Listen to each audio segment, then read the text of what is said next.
Eu de novo aqui, falando agora de sintaxe de colocação pronominal. Vamos pensar aqui um pouco. A colocação pronominal indica a posição dos pronomes átonos, me, nos, te, vós, se, o, os, a, as, li ou lis, em relação ao verbo, do que resulta a próclise, mesóclise e a ênclise. Vamos ver se vocês lembram aí. Antes de entender como cada um dos casos deve ser usado, a primeira regra é a colocação pronominal é feita com base em prioridades.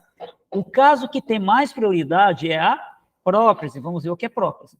E se nenhuma das situações satisfizer o seu uso, é utilizada a ênclise. Lembrando que a mesóclise somente é utilizada com verbos no futuro do presente e no futuro do pretérito. Né? Vamos lá. O que é próclise? Então, na próclise, o pronome é colocado antes do verbo. Isso acontece quando a oração contém palavras que atraem o pronome.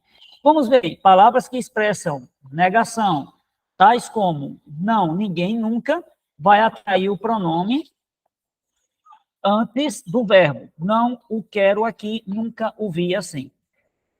Pronomes relativos que, quem e quando, e os indefinidos alguém, ninguém, tudo, e demonstrativos este, esse e isto. Foi ela que o fez. Alguns lhes deram maus conselhos. Isso me lembra algo. E advérbio ou locuções adverbiais. Ontem me disseram que havia greve hoje, às vezes nos deixa falando sozinhos. Né? Então, veja que são algumas dicas fundamentais. Palavras que expressam desejo e também orações exclamativas. Oxalá me deis a boa notícia, Deus nos dê forças. E conjunções subordinativas. Por exemplo, embora se tivesse melhor, saiu. Conforme ele disse, hoje vou sair mais cedo. E palavras interrogativas no início das orações. Quando te deram a notícia? Quem te presenteou? Né? Então, esse é o caso que a gente está falando aqui, tá, gente? De próclise. Vamos agora para mesóclise, para vocês tentarem lembrar quando é uma mesóclise, né? Na mesóclise, o pronome é colocado no meio do verbo. Isso acontece com verbos do, atenção, futuro do presente ou do futuro do pretérito, a não ser que haja palavras que atraiam a próclise. Por exemplo, orgulhar-me-ei dos meus alunos. Verbo orgulhar no futuro do presente, orgulharei. E orgulhar-me-ia dos meus alunos, verbo orgulhar no futuro do pretérito, orgulharia. Então, por isso que ele entra aí no meio, né? E, por último, de cara, nós temos aí a ênclise. Na ênclise, o pronome é colocado depois do verbo. Isso acontece quando a oração contém palavras que atraem esse tipo de colocação pronominal. Vamos ver aí, ó. Lembrando, é colocado depois do verbo. Verbos no imperativo afirmativo, depois de terminar, chame-nos, para começar, jogue-lhes a bola.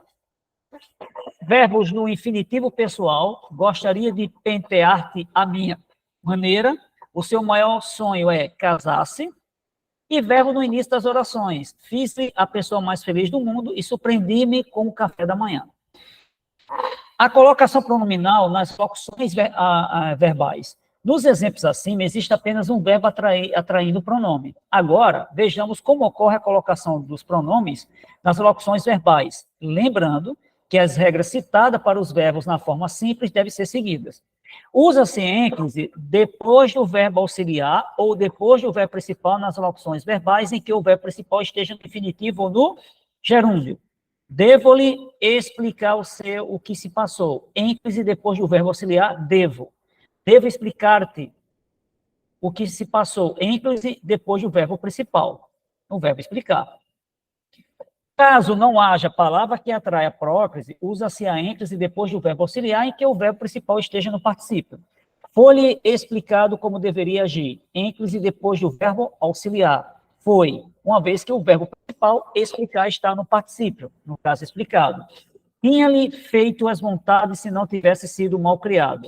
Ênclise depois do verbo auxiliar, no caso o verbo ter, o tinha, uma vez que o verbo principal fazer está no particípio, né, no caso aqui feito. Então, uma dica maravilhosa para vocês, tá? Falando de próclise, ênclise e mesóclise, que adora, né, em vez de quando perguntar em prova do concurso, uma dica bem legal, simples, para que você veja como exemplo e na hora acertar, lembrar, dizer assim, agora eu sei. Né? E na redação escrever conforme o que diz a norma culta para concurso, né?